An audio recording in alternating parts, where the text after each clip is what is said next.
welcome back to the Big Doctor Who Poll!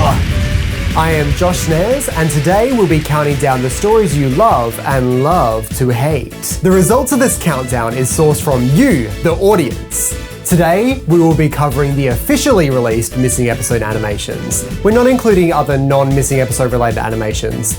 No one could possibly force me to discuss Dreamland. Step back, I think I'm gonna vomit! With each story, we'll be sharing a behind-the-scenes fact, and then I'll also give my own personal ranking. The Doctor encounters the Great Intelligence once again, and must battle the Yeti throughout the London Underground. Did you know? A big consideration to go 3D with this animation was because of the other 5 episodes surviving as live action. This way they could emulate camera movements in a 3D space. The team have been working with the intention of doing further animations. They believe 3D animation is simpler to create assets such as characters and costume changes compared to 2D animation, which takes a lot longer. For my personal ranking, I have given The Web of Fear a crime against humanity. Personally for me, I'm not a fan of this animation. It's the first one I haven't actually bought on Blu-ray. I may have seen it in its entirety somewhere. What are you, a cop? I think it was an interesting experiment, and I'm looking forward to seeing where they go with it. But at the moment, I think the likenesses are terrifying, and the Brigadier, as I've said in previous videos, looks like a Roblox. So I'm not a huge fan of this one, but I do see potential. And if Shapeshifter Studios, the people behind this animation, come back, I'll be interested to see how much they've grown. But if it's anything like this, I do not want it. The Doctor and friends land in Paris during the French Revolution. Did you know? For the animation, the University of Paris supplied architectural information on the catacombs because there was no reference images of the underground sets of the original production. Thanks to Aaron J. Klimas, who modeled the 3D sets for this little insight into the making of the animation. For my personal ranking of the Reign of Terror, I have given my ranking as a crime against humanity. Unfortunately, I'm not a huge fan of the Reign of Terror animation. I think it's quite clear that they ran out of time, but I think the Reign of Terror has a lot of positives to it. I think it has some of the most amazing rotoscoped animation throughout the whole thing, and the art style is actually quite nice. There are some moments where it's quite obvious where they've run out of time, such as the "it's probably just a chill" moment, where I think they have 3 shots for 1 line of dialogue, and it's like, I feel like I'm being personally attacked by this animation. But there are a lot of benefits to it, and I think if they just had a little bit more time, this could have been heavily regarded, just like the 10th planet and the Moonbase. And you can really see the beginnings of where Planet 55 ends up. And you know, the weird thing is, looking at the results from you people, this is probably the most divisive animation out of all of them.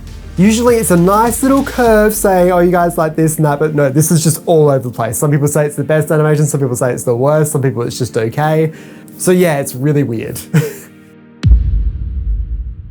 As one Doctor falls, another one rises. The second Doctor is born, and his greatest foes get their power.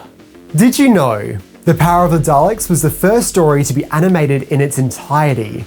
The production was scheduled to be 8 months long, but they were urged to make it in only 6. This was so it would coincide with the 50th anniversary. A week after the DVD came out, Charles Norton, the director, sat down and made some changes to the final master for the Blu-ray release, which corrected some of these issues. So those who bought the DVD bought a release with errors intact. For my personal ranking of Power of the Daleks, the original edition, I have given it the ranking of watchable. I don't think this animation is horrendous. There are quite a few problems to it, but I think ultimately, for its time, where it was the first animation done in full, I was quite happy with it. I think the special edition is a massive improvement on it, but we'll talk about that a bit later. In the far future, a creature buried in the ice is found, and it is waking. Did you know? Before being commissioned to animate the Ice Warriors, their initial test footage was of a scene from The Evil of the Daleks and the 10th Planet. You can actually find these small clips on YouTube under the YouTube channel Chris Chatterton. For my personal ranking of the Ice Warriors, I have given it the position of great, but with a few issues. For me, personally, I actually quite like this more cartoony look to the Doctor in this one. I think the thing that really lets down the Ice Warriors animation is that the Ice Warriors is a really boring story. In my opinion, you're free to love it, that's all cool, and I love that for you. But for me, it's just them messing about with a machine for like 6 episodes, and I'm like, show me more Ice Warrior. Let him do something. Do something! You know? But it's fine. A heartbeat can be heard in the pipes. Poisonous gas, parasitic seaweed, and mind control plague the Eurosea gas refinery. Is it too much for Victoria? Did you know? Production started in May 2019, and the animation team was spread all across the world, with people from the UK, India, the US, and Australia working on this project together. Gary Russell, the director, told Doctor Who magazine that one of the biggest challenges was that on top of the obvious worldwide event that occurred in 2020, there was a massive cyclone that hit the team in India halfway through their work of episode 5. For my personal ranking of Fury from the Deep, I have given it a great but with a few issues.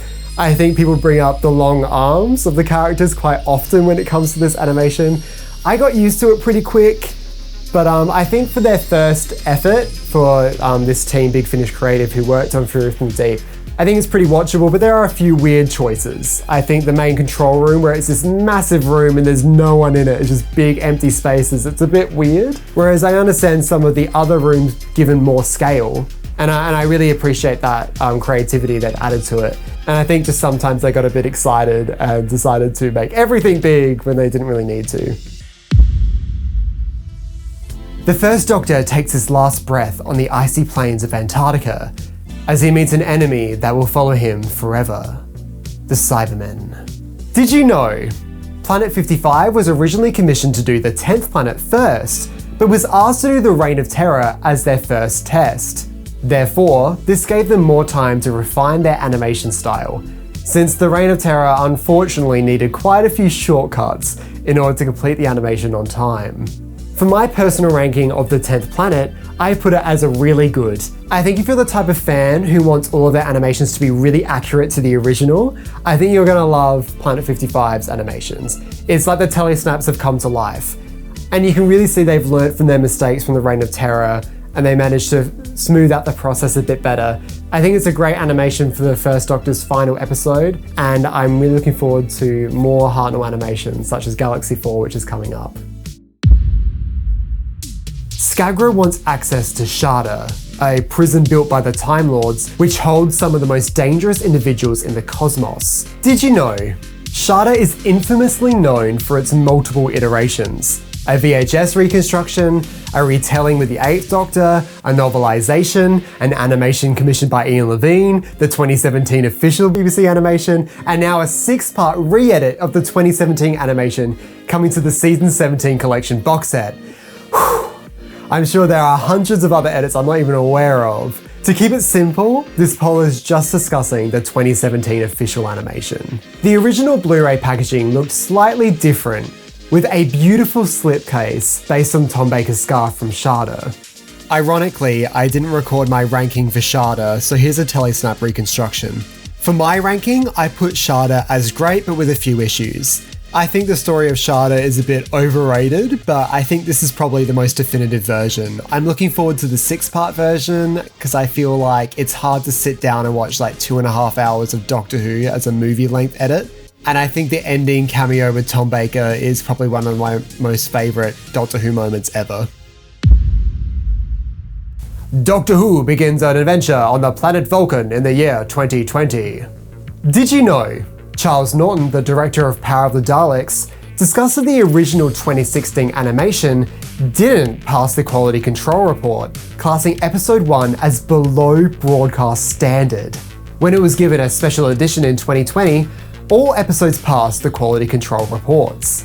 For my personal ranking of Power of the Daleks Special Edition, I have given it great, but with a few issues. All the changes they made were quite good, and I think it really elevated the production to a much more watchable standard, but it is quite sad that they were forced to rush the original animation, so we had to buy an inferior product and then for them just to re-release it a couple years later when they're given more time. I don't blame the animators, I don't think it's their fault in any way, shape or form, and they did what they had to do given the time they were given. I blame the BBC who forced them to I'm going to give you less time, and now you're going to release a product to people that's not good enough. And I understand why people decided not to double dip and buy this release, because they felt like, well, I already bought it, and now you want me to buy it again, so you're going to make money off me twice.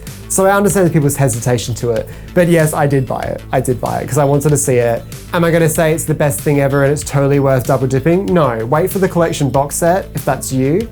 I don't think it overly matters. It just depends on if you really want to see it. If Power of the Daleks is your favorite story, go out and get it. The Cybermen return to take over the Earth's weather control station.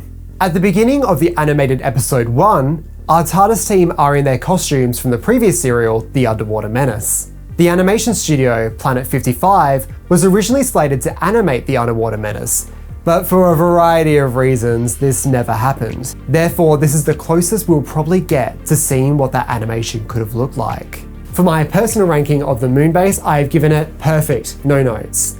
I think this is the best of Planet 55's animations, and it's really sad that they stopped after this, because they were really hitting their stride. This is just like BBC Studios, they've really hit their stride with Evil Daleks, it's perfect. They've got their systems in place, they've got their flow, and they can just focus on making it even better. And I'm really upset that we never got the Underwater Menace, because you know it would have been really good if they did it.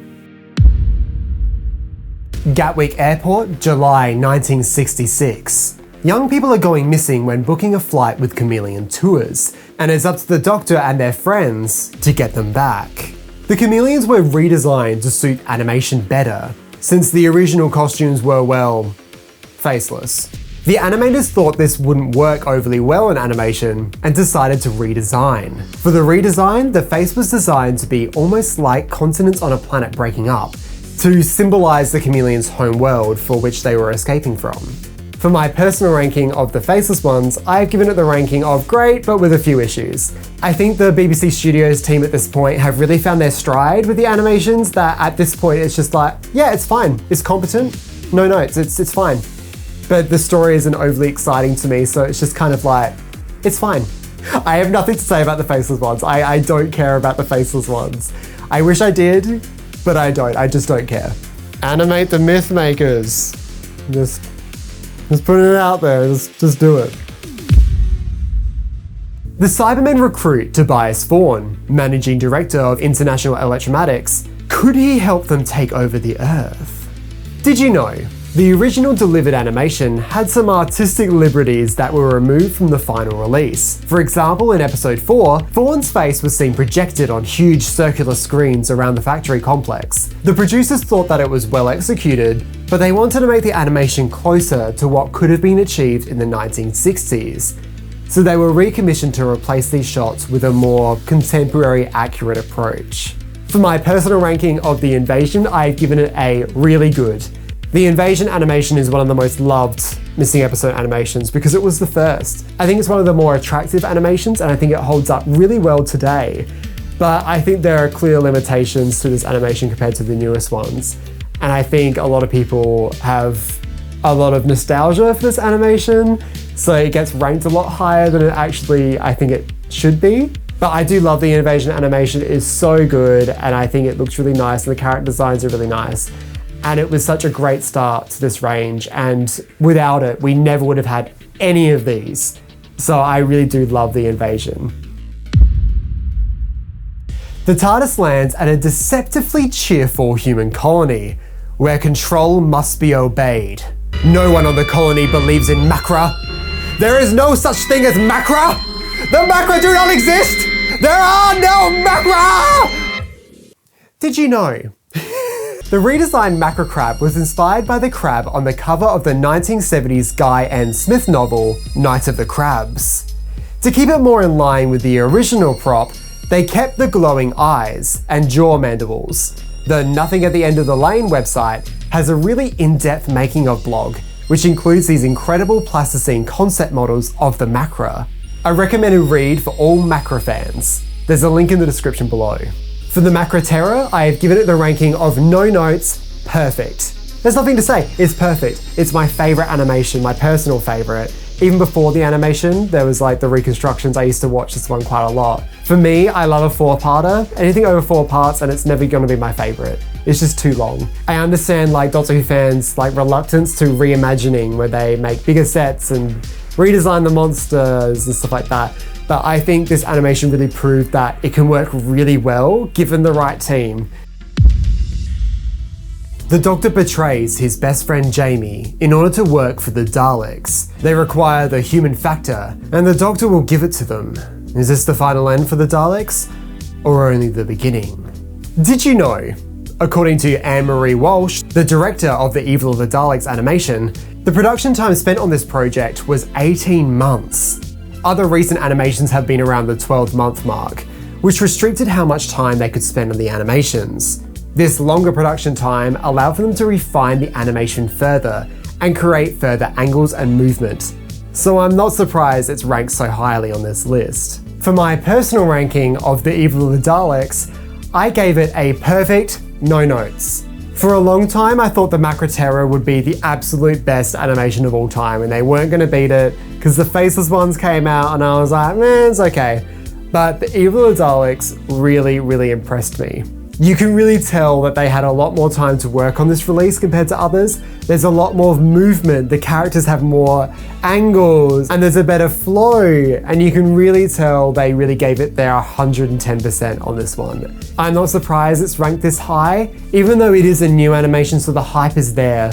But then you could say that, and then the Web of Fear just came out and it's tanked. So I guess it doesn't matter how excited people are when it comes to it just being released, it's just, I think people honestly love this one. And if you're in America, the BBC America ratings are really important. BBC America, the big reason they're funding this is because of the live viewers. If you are watching it on TV, you're the reason these are being made. The DVD and Blu-ray sales don't mean anything because the dedicated fan is a small number, but the general audience is a big number, and that's where they make their money.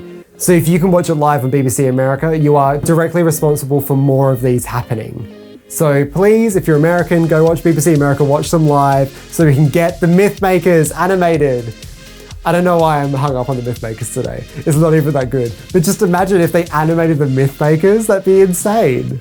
With the upcoming Galaxy 4 animation and the heavily rumoured Abominable Snowman animation, this is only the beginning. Hopefully there will be a time where we can discuss animations of all of the missing episodes. Until then, thank you for watching, and don't forget to click below to subscribe to the official Josh Snares YouTube channel.